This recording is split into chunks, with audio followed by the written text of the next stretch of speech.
साथियों नमस्कार। आज हमारे साथ हैं डॉक्टर दिनेश शर्मा जी। जैसे कि हमने अपनी पिछली वीडियो में बताया था जीवामृत के बारे में, जीवामृत क्या होता है, कैसे उसको इस्तेमाल करते हैं, कैसे उसको बनाया जाता है। तो आज हम बात करेंगे घन जीवामृत के बारे में। तो हम डॉक्टर साहब का अपने चैनल पर स्वागत करते हैं। डॉक्टर साहब स्वागत है जी आपका। धन्यवाद। तो बताइए डॉक्टर साहब, घन जीवामृत क्या होता है? जैसा कि आपने पहले ही वीडियो में देखा था कि जीवामृत कैसे बनाते हैं, आज हम बात करेंगे घन जीवामृत की। जीवामृत और घन जीवामृत में क्या अंतर है कि दोनों में सिर्फ ये अंतर है कि घन जीवामृत सूखी अवस्था में है, जीवामृत है तरल अवस्था में। जीवामृत और घन जीवामृत का कार्य एक ही है, दोनों का कार्य जीवाणु बढ़ाने का है। तो घन जीवामृत कैसे बनाना है, इसमें क्या क्या सामग्री डलनी है, क्या क्या घटक डलने हैं, वो मैं सारा आपको विस्तार से बताऊँगा। सबसे पहले बात, तो डॉक्टर साहब घन जीवामृत बनाने की विधि क्या है? घन जीवामृत बनाने के लिए सबसे पहले तो आपके पास देसी गाय का 100 किलोग्राम गोबर होना चाहिए, 1.5 किलो आपके पास गुड़, 2 किलो बेसन होना चाहिए और सजीव मिट्टी आधा किलो और गौमूत्र आवश्यकता अनुसार। सबसे पहले आपको क्या करना है कि 100 किलो देसी गाय के गोबर को आप फैला लें। फैलाने के बाद उसके अंदर आप 1.5 किलो गुड़ मिलाएं, 2 किलो बेसन मिलाएं, मिट्टी मिलाएं और फिर गौमूत्र डालें उसको आवश्यकता अनुसार। अगर हम साधारण सी भाषा में बात करते हैं कि जैसे अपने गांव के अंदर, देहात के अंदर महिलाएं जैसे गोबर से उपले बनाने की विधि है ना, वो क्या करती हैं कि जितना भी गोबर है उसके अंदर गौमूत्र डाल के उसको इकट्ठा करके मिक्स करके फिर उसके उपले तैयार करती हैं।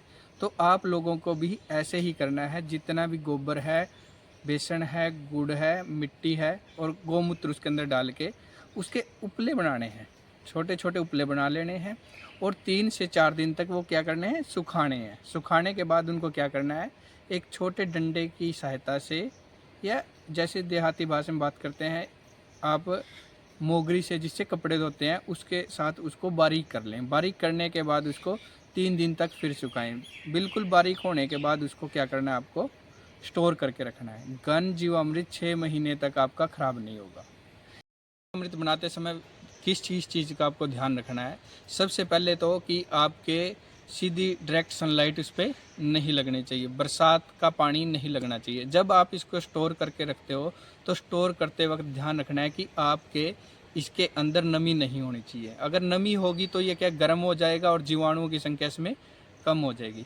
जितना आपका ये सूखा अवस्था में होगा उतना ही खेत के अंदर बेस्ट रहेगा। डालने की विधि क्या है, खेत के अंदर जैसे ही आप लास्ट जुताई करते हो, खेत के अंदर बिजाई से पहले लास्ट जुताई करते हो, तो उसके अंदर क्या करना है, आपने 5 से 7 क्विंटल खेत के अंदर बिखेर देना है और उसके बाद आपने बिजाई करनी है। धन्यवाद। तो डॉक्टर साहब ये तो बात होगी कि जीवामृत को कैसे बनाएं और कब तक उसको इस्तेमाल कर सकते हैं और क्या क्या सावधानी किसान भाई बरतेंगे। अब आप बता दीजिए किसानों को कि जो घन जीवामृत है हमारा, उसके फ़ायदे क्या क्या होते हैं? घन जीवामृत का सबसे बड़ा फायदा है कि आपके खेत के अंदर घन जीवामृत डालने के बाद जीवाणुओं की संख्या बढ़ जाएगी। जैसे बात करते हैं कि जहाँ पर अच्छी मात्रा में पानी है वहाँ पर हम क्या कि जीवामृत का विशेष ज़्यादा इस्तेमाल करते हैं। जहाँ पर ड्राई लैंड फार्मिंग है उसके अंदर घन जीवामृत का विशेष महत्व है। उसके अंदर क्या है कि जैसे ही ड्राई लैंड फार्मिंग है वहाँ पर आप पौधों के बिल्कुल पास में घन जीवामृत डाल दोगे। घन जीवामृत डालने के बाद जैसे ही खेत में नमी मिलेगी तो जीवाणु अपना सुप्त अवस्था से कार्य करना स्टार्ट कर देंगे। घन जीवामृत डालने के बाद आपके खेत के अंदर वाटर होल्डिंग कैपेसिटी है वो भी बढ़ जाएगी, साथ में आपके खेत का ऑर्गेनिक कार्बन बढ़ जाएगा। घन जीवामृत को आप अलग अलग तरीके से इस्तेमाल कर सकते हो। जैसे आप इसको मल्चिंग के रूप में भी इस्तेमाल कर सकते हो। जैसे ही आप मल्चिंग करोगे तो जो खरपतवार हैं वहाँ आसपास के वो भी नहीं उगेंगे और साथ में आपकी मिट्टी को ये बुरबुरा बना देगी, उपजाऊ बना देगी घन जीवामृत। तो ये सब फ़ायदे होते हैं घन जीवामृत के। हाँ जी। थैंक यू डॉक्टर साहब, किसान भाइयों को अपना समय देने के लिए और महत्वपूर्ण जानकारी देने के लिए आपका बहुत बहुत धन्यवाद।